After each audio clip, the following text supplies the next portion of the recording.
She called him just a friend, so why did she book a honeymoon with him while I was still at the office, finalizing the house deposit under both our names? That night, I worked overtime, 12 straight hours, eyes red from staring at CAD blueprints, fingers cramping from mouse clicks. It was supposed to be my last all-nighter before proposing. The promotion I earned that morning came with a salary bump. I thought, finally, Sophia and I could start living the life she always dreamed of. No more budgeting every date, no more split bills, no more guilt over cheap anniversary gifts. But instead of celebrating, I came home in silence. Sophia wasn't there. Her coat wasn't hanging on the rack, the blue suitcase she hadn't touched in years was gone, and her signature vanilla shampoo scent? Faint, like she'd left hours ago. I dropped my bag, confused, and reached for my phone. 20 unread messages on the couple's app, not from Sophia, from people I didn't expect. Bobby posted a reel. 2 champagne glasses clinked on a first-class tray table. The caption read, "She said yes, Maldives, here we come." The comments hit me before the realization did. Wait, isn't she with Randy? Girl moved fast. She told me last week they were just friends. LMFAO, she booked a honeymoon while Randy worked overtime. I froze. I tapped on his profile. Scroll. There she was, Sophia, her head on Bobby's shoulder, matching sunglasses. Caption: someone who chooses me even when I'm complicated. Someone who chooses her. I sold my car to help pay off her brother's gambling debt. Skipped holidays to pay for her mother's surgery. Walked 2 miles every morning just to save on transport so she wouldn't have to downgrade her iced matcha addiction. I chose her 1,000 times. Even when it hurts. And now she was drinking mimosas in the clouds with the man she told me not to worry about. I say. Tea on the cold apartment floor, still in my office shoes, staring at the one thing she forgot to take, a folder labeled Our Future. Inside were sketches she made, tiny home doodles, places she wanted to travel, baby names written in hearts. One even said, "If it's with Randy, I'll live in a tent." Right. Until Bobby booked a 5-star suite. My fingers shook, but not from anger, just exhaustion. I opened our shared drive. The engagement ring I custom designed was still sitting in the digital cart, engraved, "For every storm you stayed, stupid." Floating comments appeared again, this time, right in my mind. "Bro, she took your loyalty and called it routine. He saved her life, and she booked a life with someone else.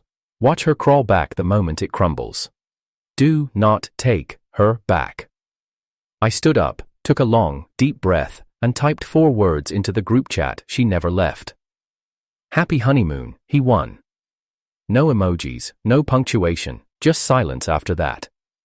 But the read receipts lit up fast.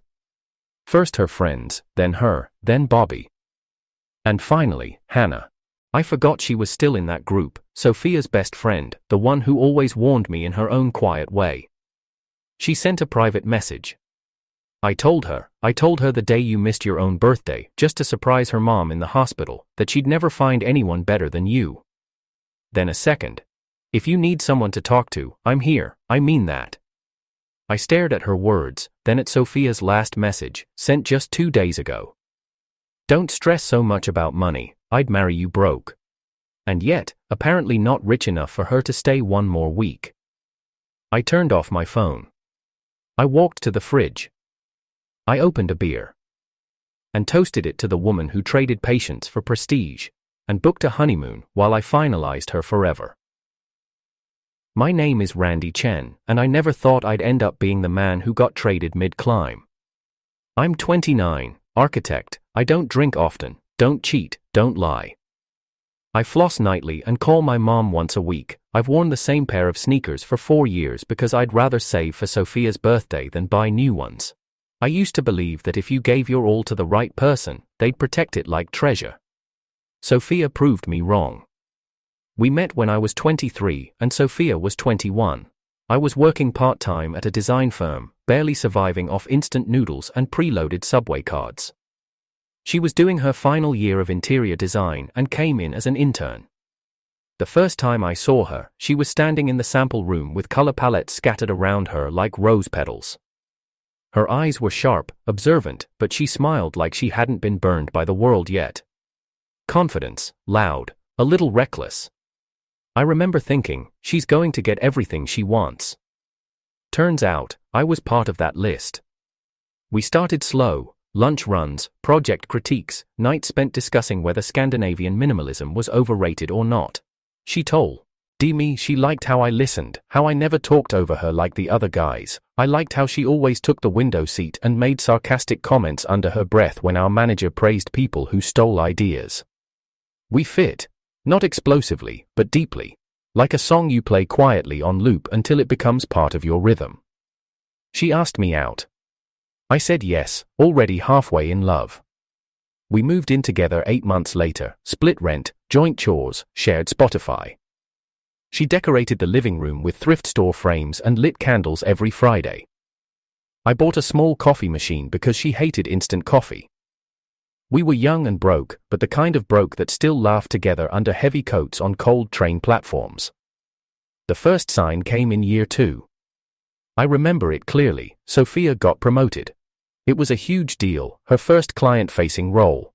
That night, I showed up with flowers and takeaway sushi, hoping to celebrate. She didn't come home until 1 a.m. No explanation. Just said, I was with Bobby, he treated me to a Korean BBQ, chill, he's just a friend. Bobby, 6 feet, works in marketing, gym guy, always greets me with a half hug like we're bros. He was Sophia's friend from college, they used to study together, had late night sessions, and shared notes. I didn't say anything that night, just nodded and set the food in the fridge. But something inside me shifted. After that, Bobby became common. He'd comment on all her stories. Queen, who gave you permission to look this good? Always with a playful tone, always with too many emojis. She laughed them off. It's just Bobby being Bobby. We argued a few times. I asked her once, calmly, why he had to text her goodnight. She rolled her eyes. God, Randy, you sound like a jealous teenager. Do you not trust me? I backed off. I always did. Because I didn't want to be the controlling guy, the guy who made her feel caged. Sophia had this way of making you feel like disagreeing with her was a personal attack, and I loved her, so I swallowed my gut instincts like spoiled medicine. 3 years in, I started working at a better firm, long hours, demanding clients, but good pay. I skipped friend hangouts, family gatherings, even my cousin's wedding just to meet deadlines. Everything in my life was pointed toward building something for us. Meanwhile, Sophia kept designing bedrooms for hotels and spa lounges for chain salons. She said she liked working light. I thought she was being strategic. Thought maybe she was giving herself breathing room until we were financially secure. So I didn't mind covering more bills. I didn't mind when she started borrowing from my account without asking. I didn't even complain when she maxed out my card to buy her friend a birthday necklace, because I believed in the us I thought we were. Then there was Hannah. Sophia's best friend. Hannah was quiet, always observant. The type who didn't speak unless she had something worth saying. We never talked much, but she'd linger around the kitchen when I cooked. Once, she said, "You're too good for this house, Randy." I laughed it off, but she said it again a few months later, after Sophia stormed out because I didn't want to go to Bobby's rooftop launch party. She likes when people clap for her, Hannah told me, not when someone holds a mirror up. I didn't understand then. I do now. By year 4, the arguments grew colder. No yelling, no slamming doors. Just longer silences. Sophia started staying out late, always work dinners, always networking with clients. Her passwords changed, her phone lived face down, and Bobby, he was just always around, too close, too loud in comment sections, too friendly. Still, I didn't leave. Because you don't walk away from someone you once carried through their breakdowns. You don't abandon the person you held on nights they cried over student loans and dying grandmothers. But then she left first. Booked a flight, posted a reel, captioned, "Some people work too hard to notice when they've already lost." It was like she slapped me across the face through a filtered Instagram story. I sat there, still logged into our joint banking account, still looking at the ring I designed last week, still wearing the shirt she picked for me during a random Saturday sale. All for nothing. And now? Now I'm sitting here in the dark, staring at the wall, wondering how long she'd been planning it. She looked me in the eye and said, "I love you," while laughing behind my back with the man she swore was just a friend. Because if Bobby was just a friend, why did she book a honeymoon before breaking up with me? The first real crack didn't show up in her words, it showed up in her tone. It was a Thursday night, rainy, sharp, and quiet. I'd just walked in after 14 hours at the firm, my blazer soaked from chasing a taxi in traffic. I was carrying the revised blueprint for a heritage restoration project, something I knew Sophia would love because it matched everything she said she wanted in life: legacy, beauty, history. She didn't even look up from her phone. Sophia was curled on the couch, legs tangled in a blanket, sipping red wine, laughing at something on her screen. Her nails were painted burgundy, her hair was tied in a loose bun with little gold pins, and her eyes, fixed on a reel Bobby had just posted. She didn't greet me, just said, "You should eat, I already ordered." Not, "How was your day?" Not, "Let me take your coat." I set the blueprint tube down gently, my palms were still red from gripping the train pole too tightly. I walked over, pulled the blanket slightly to sit beside her. She shifted her legs, irritated, like I had interrupted something. "Anything interesting?" I asked, forcing lightness into my voice. She tilted her phone so I could see Bobby, shirtless, flexing dumbbells, with a puppy filter over his face. "He's so dumb," she giggled. "But I swear he's the funniest guy I know." I smiled faintly. "Funnier than me?" Sophia glanced at me. "Well, you're more of a sarcastic guy. Bobby's just pure chaotic energy." "Right," I said. "Chaotic energy that sends you memes at 2 a.m. Her eyes narrowed. "Here we go again." "I'm not accusing," I said. "I'm just curious.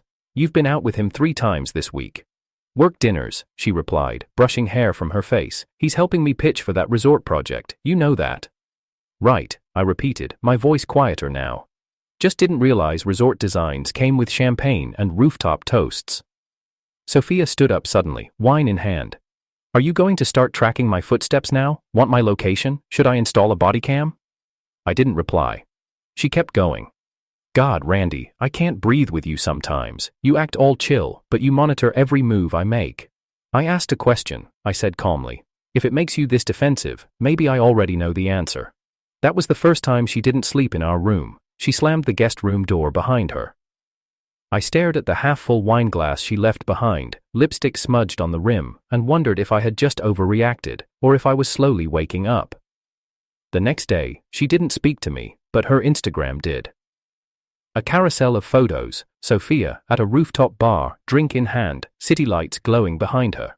Bobby beside her in 3 of them. One captioned, "Grateful for Fikam.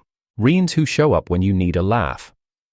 The comments stabbed like thumbtacks. "Bobby looking fine though. You two have insane chemistry. Oop, is that the same dress from the anniversary date?" That was our anniversary dinner outfit.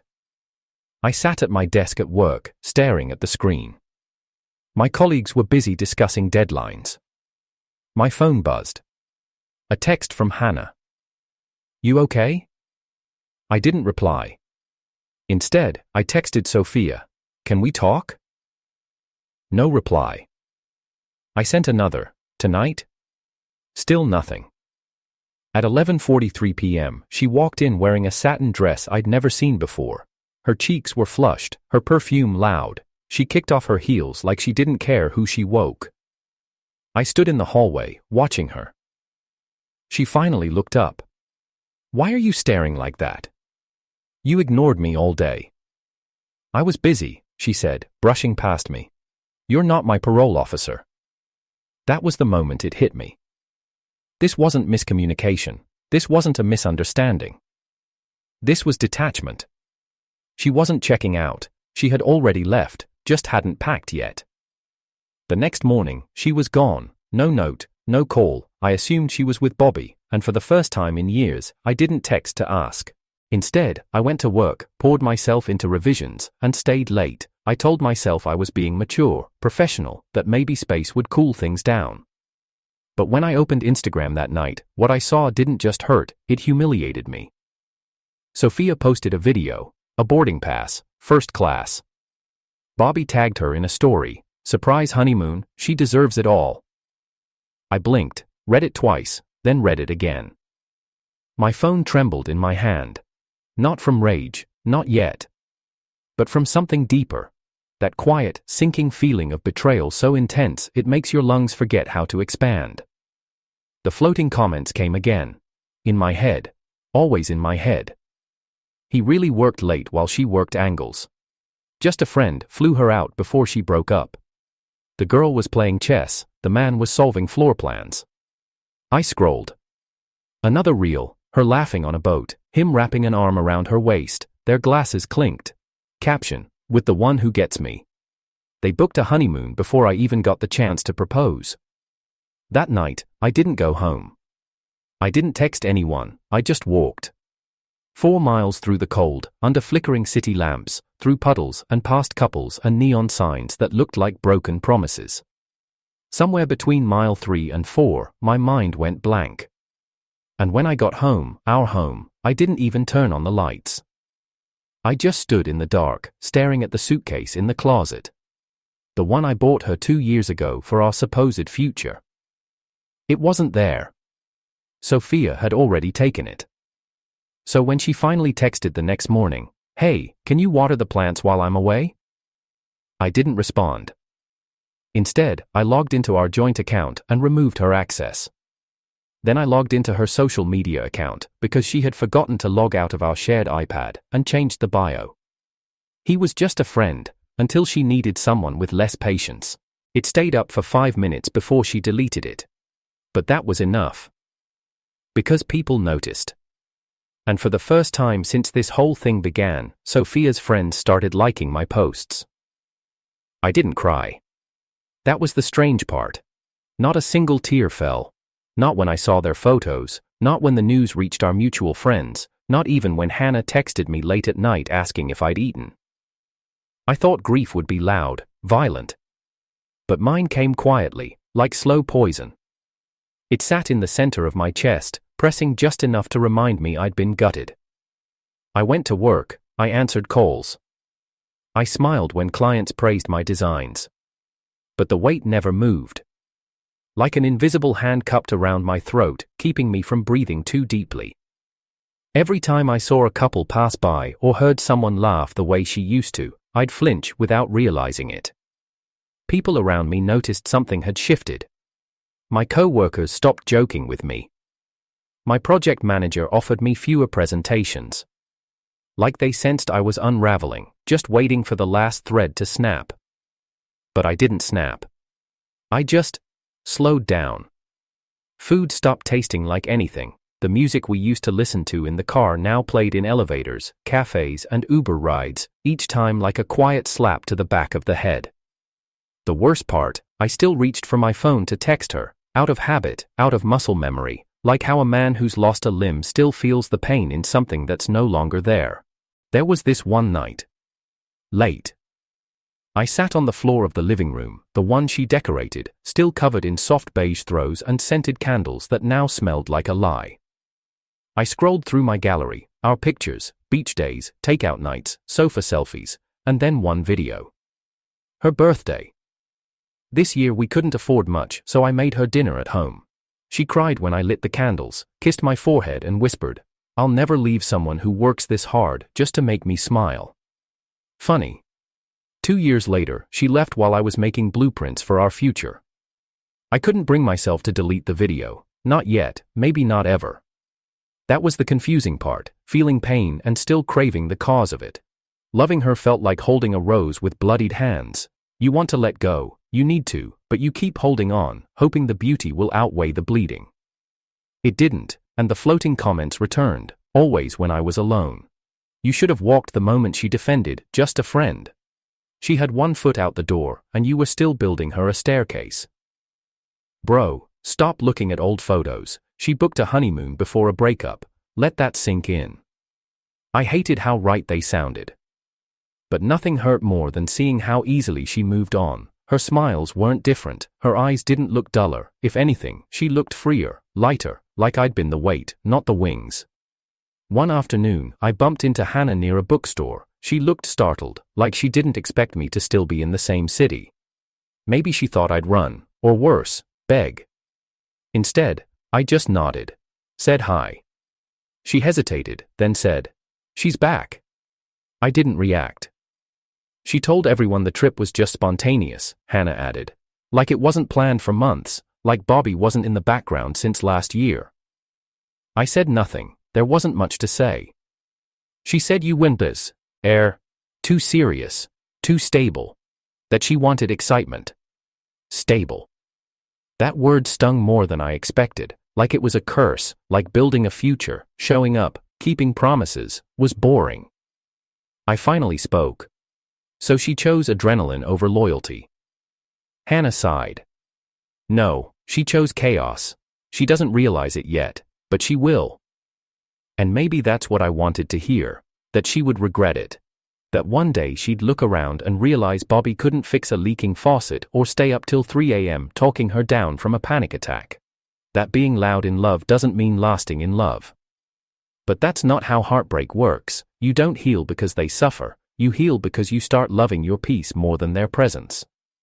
I walked away from Hannah with a strange mix of emptiness and clarity. That night, Sophia texted, just one word. Hey. It sat there on my screen like a loaded gun. I stared at it for 20 minutes. My thumb hovered over the reply field, I typed hi, then deleted it. Typed, you okay? Then deleted that too. I ended up locking my phone and tossing it across the room. Not because I didn't want to reply, but because I knew I still would, if I let myself. I lay in bed staring at the ceiling, remembering her laugh echoing down the hallway, the way she hummed while brushing her teeth, the soft "I love you" she'd whisper when she thought I was asleep. All of it felt fake now, even if it wasn't. That's what betrayal does, it stains the memories, even the good ones. You start doubting everything. You wonder if the smiles were rehearsed, if the hugs were hollow. You rewrite history through a cracked lens, because it hurts less than believing you were once genuinely loved and still got left. And in the middle of that night, with no tears and no rage left inside me, I whispered to no one. She said he was just a friend. But she packed for paradise before even telling me goodbye. 3 weeks passed. No texts, no new posts, no birthday wishes from her family, who used to call me son-in-law, even before I asked for permission. It was like I'd been deleted, not dumped. Then one morning, I walked into the office and saw everyone standing still, eyes locked on the central screen in the break room. Normally, that screen played company updates or architecture documentaries, but this time, someone had plugged in a USB. A video played. Sophia, Bobby, a conversation recorded behind a glass wall. Audio crackly, but clear enough. You think Randy suspects anything? Bobby asked, laughing softly. He leaned back in a leather lounge chair, sipping from a whiskey glass. Sophia rolled her eyes. Please. Randy still thinks I was crying over my promotion when I said I needed space. He didn't even notice I'd already packed. Bobby chuckled. You're good at this. I had to be, Sophia replied. You think I was gonna waste my best years waiting for him to save enough to propose with a 2-month salary ring? Someone in the break room gasped audibly. Another voice in the video chimed in, faint but familiar. But didn't he pay off your brother's debt? Yeah, Sophia said. That's what made it easier. I didn't have to feel guilty about leaving. I already got what I needed. My ears rang, but the worst came 10 seconds later. Bobby leaned in, eyes glinting. You think he'll recover? Sophia shrugged. Hope not. Guys like him are better when they're broken. That was the exact moment I stepped into the room, and every eye turned toward me. No one said a word. Not even when I walked over, unplugged the USB and slipped it into my pocket. I didn't flinch, didn't curse, didn't ask who recorded it, I just walked out. But inside, I was burning. Because Sophia didn't just leave. She manipulated me, used me, designed her exit, and then mocked me for staying soft through it all. That night, I called Hannah. She picked up immediately. Randy? Did you know? I asked. She hesitated. Not that. I knew something was off, but not at that level. Who recorded it? I asked. I don't know, she said. But if someone's leaking that, then trust me, this is only the beginning. And she was right. Because 3 days later, another video surfaced, this time not in the office, but online, on a gossip page that covered industry drama. The caption, interior designer caught mocking long-term boyfriend while vacationing with another man. Sophia's face, Bobby's voice, my name. In the video, she bragged about the gifts I gave, the bills I paid, the loyalty she never returned. Comments flooded in. Bro deserved better. Imagine betraying someone who built your life from the ground up. Hope her career ends where her loyalty did. Plot twist, Randy becomes her boss one day. The internet did what the internet always does, it spread, fast. By the end of the week, Sophia was dropped by 2 clients. Bobby went private on all platforms, and I got an offer. From a high-end firm in Singapore, 6-figure salary, relocation covered, senior architect. I said yes before reading the fine print. Because suddenly, I wasn't running from Sophia, I was being pulled toward something she couldn't touch. And just as I began packing, the final twist arrived in the form of an envelope, left at my apartment door. Inside was a note. Her handwriting. I know I messed up, please hear me out, just 5 minutes. Underneath, a photo. Sophia, standing at our old spot by the pier. The place I once said I'd propose when the time was right. She was wearing the necklace I gave her that night, the one she claimed was too simple, but wore anyway. I stared at the photo for a long time. My phone buzzed. A message from an unknown number. If you're not coming, at least say goodbye properly. I didn't reply. But I went. Not because I wanted to hear her. Because I wanted her to hear me. The pier was empty, except for her. She turned when she saw me. Her face is softer, tired, almost honest. Thank you for coming, she said quietly. I said nothing. Sophia took a step forward. I was scared, she began. Scared that your love would never run out, that I'd be stuck being the weaker one in this relationship forever. I narrowed my eyes. So you betrayed me, to feel stronger? No, she said, tears forming. I betrayed you because I didn't think I deserved you, and because Bobby made me feel like I did. I let out a cold laugh. You booked a honeymoon to feel worthy? She opened her mouth, then closed it. I continued. You didn't just leave me, Sophia, you buried me, mocked me, lied about me, and then you expected what, exactly, a second chance? I just want to fix it, she whispered. I shook my head. No, I said.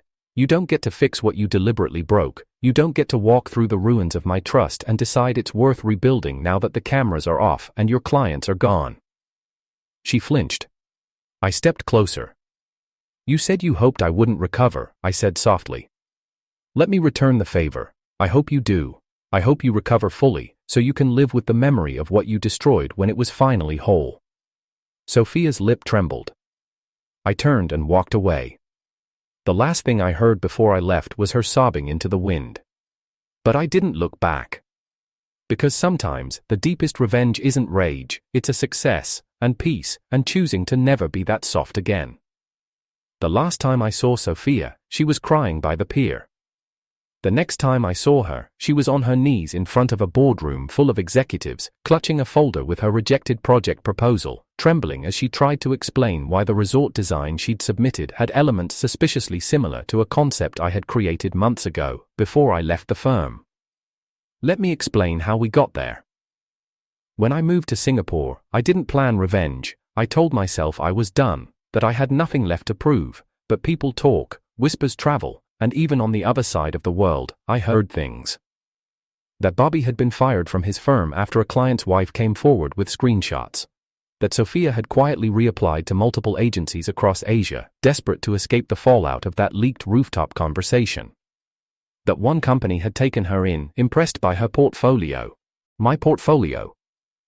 Because as fate would have it, one of the executives at her new firm was an old professor of mine, a mentor. He recognized my work instantly. This is yours, isn't it? He asked over coffee one day, handing me a render. I nodded. He raised a brow. She submitted it last week, claimed it was hers, said she developed it with her creative partner, who now lives overseas. And just like that, the last thread of mercy inside me snapped. It wasn't just betrayal anymore. It was theft. Of the hours I spent sketching until sunrise. Of the designs I crafted from memories of the coastal town where I grew up. Of the legacy I wanted to build with the very person now trying to sell it without my name attached. I didn't yell, I didn't curse. I opened my archive and printed every time-stamped draft, every proof of authorship. I attached it all in a file and handed it back to my mentor. Tell her, I said, that her creative partner says hello. A week later, I was invited to the pitch review. Not as a guest. As a surprise witness. Sophia walked into that boardroom smiling, wearing beige heels and a white blouse, her makeup flawless, her confidence rehearsed. She greeted the executives like nothing was wrong, like she belonged there. Until she saw me. The color drained from her face so fast, even Bobby, who'd walked in behind her, clearly invited to vouch, froze in place. "Randy?" she whispered. I didn't respond. The lead executive cleared his throat. "Ms. Sophia, we invited Mr. Chen here to review the material you submitted. It seems there's been a misunderstanding." I can explain," she began, but her voice cracked. I watched her fumble with her folder, flipping through pages she didn't even understand. She didn't know the render formulas. She couldn't answer the questions about layout ratios or the coastal impact analysis. Because she hadn't made it. I had. And suddenly, everyone in that room knew it. I stood up. Not to attack her, to speak. "This design was created in early February of last year," I said, pointing to the first sketch. "Originally meant for a collaborative pitch Sophia and I never finished because we were no longer partners, in life or in work." Bobby looked like he wanted to disappear into his blazer. Sophia didn't even look at me, her head was bowed, her hands shaking. I took a breath and added, "She didn't just submit my work, she submitted my history, my scars, my time." No one clapped, no one spoke. But I saw it in their faces, the quiet understanding that no matter how polished Sophia looked, she was a liar. When I sat down, she finally looked up, tears in her eyes, lip trembling. "I just wanted one more chance," she whispered, barely audible. I didn't answer. The meeting ended in silence. As I walked out, Bobby rushed after me. "Randy," he called. "Look, man, whatever you think." "Think?" I said, turning slowly. I know what both of you did, and I know you'll keep doing it to others until someone ruins your next little honeymoon." He stepped back. "I made a mistake." "No," I said. "You made a choice. You chose to stand beside someone who laughed about breaking me. Now you both get to see what it's like when I build something without her name on it." He didn't reply. Sophia came out 5 minutes later, face streaked with mascara, heels in her hands. She stopped a few steps away. "I lost everything," she whispered. "Clients, projects, my team." "You still have Bobby," I said flatly. Her silence was the answer. I raised an eyebrow. "What? Not so loyal now that the beach selfies stopped getting likes?" She bit her lip. "He left last month. Said I was too much drama. Said he needed someone softer." The irony nearly made me laugh. I stared at her for a long time, then said, "You lied, you stole, and now you're alone. That's not karma, Sophia. That's the invoice." She flinched. "But," she stammered, "you still came. To the pier, to this meeting. So maybe, deep down, you still care." I didn't hesitate. "I came to finish what you tried to bury." She cried then. Not crocodile tears, real ones, raw ones, the kind people cry when they finally realize the door is never opening again. She reached out. "Randy, please, just tell me how to fix this." I stared at her hand. Then I stepped back. "There's no fix," I said. "Not for this, and not for us." Her hand dropped. She nodded, and I walked away. No dramatic music, no regret in my steps, just quiet, peaceful, final. Because for the first time since she left, I wasn't trying to prove I was enough. I was walking in the proof. And it looked nothing like her. The press didn't take long. The board released a public statement citing plagiarism and fraudulent credentials as cause for Sophia's dismissal. Industry blogs ran headlines like "Rising Star Crashes in Stolen Spotlight" and "Architect Exposes Ex for Career Theft." One even used our old couple photo in the header, Cropped, so I was looking away and she was laughing. Poetic, I guess. She went quiet after that, deleted all her social media, disappeared from the places we used to visit. Mutual friends stopped mentioning her name, afraid of how I might react. They didn't realize I had already let her go, long before the meeting, long before the tears, the moment she smiled beside Bobby in that plane seat. That's when I buried everything. But closure doesn't mean forgetting, and revenge? That's just justice wrapped in patience. See, when I left China for Singapore, I didn't just pack clothes, I packed proof. Not just of her betrayal, but of all the whispers, mockery and manipulation I'd endured. Voice notes, screenshots, backups of her own words mocking my ambitions. I didn't plan to release them, but some things don't need my help to surface. Because one day, out of nowhere, someone leaked our old couple vlog, the one she posted years ago when we were living in a studio flat. The one where she said, on camera, "He's the reason I still believe in love. I don't care if he ever gets rich, I just want to grow old beside him." The video went viral. People juxtaposed it with her rooftop bragging clip, pointing out the hypocrisy, the switch-up, the greed. And then came the backlash. Not from me, from the public. They dug into Bobby's record, found out he'd been kicked from 3 firms for workplace harassment. His latest venture tanked after sponsors pulled out. Meanwhile, Sophia's design blog, which used to get thousands of views, now sat empty, comment section locked, last post edited to say, "I need time." And me, I flourished. I was invited to keynote panels, got featured in architectural journals. The same week she lost her contract, I signed an exclusive partnership with a global hospitality brand to design their new eco-luxury series. They flew me to Switzerland to celebrate. And that's where I saw her again, not in person, but on a screen. A news ticker in the hotel lobby announced, Sophia Lang, former designer, reportedly moves back home after family business declares bankruptcy. The universe doesn't always balance things quickly, but it always balances. I went to the rooftop bar that night, alone, ordered 1 drink, I took a photo of the skyline, captioned it, "Built everything from the bricks they threw." It wasn't about her anymore, but she still saw it. Because within 10 minutes, a message came from an unknown number. 1 line. "You've changed," I replied. "No, you just stopped recognizing the version of me you couldn't control." She didn't respond again, but I knew she read it. A week later, I received a letter, handwritten, folded neatly, no return address. I almost didn't open it. But curiosity wins sometimes. Inside were 4 things. A receipt for the engagement ring I had once hidden in our sock drawer. She'd found it, kept it, and returned it in a velvet pouch. A Polaroid of us in front of the lakeside, the day I first told her I wanted to marry her. A post-it note with the words, "I did love you, just not enough to become who you deserved." And a final sentence, scratched into the bottom corner. "Maybe I was your test, I hope you pass the real one." I didn't cry, didn't even blink. I folded the letter, walked to the balcony, and let the wind carry it into the night. Because closure isn't burning what hurts you. It's no longer needed. My flight home landed 2 weeks later. I stepped into the apartment I now owned, no more rentals, no more shared closets, just space, my space. And someone was waiting at the door. Not Sophia. Hannah. She held a coffee in one hand and a book in the other. "I figured," she said, "you might want a friend who doesn't come with betrayal and baggage." Smirked. "I thought you were done with my drama."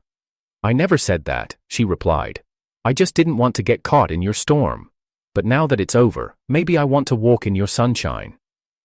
I didn't know what to say, so I stepped aside and let her in. No promises, no rebound labels, just quiet understanding. Because sometimes, revenge isn't screaming back. It's rebuilding so silently, so beautifully, that they choke on the silence. I don't know where Sophia is now, maybe she's healing, maybe she's blaming me, maybe she's still hoping I'll reach back, but I won't. Because the man she left behind, he's not here anymore, and the man she could have had? He's busy building empires, with names she'll never be able to steal.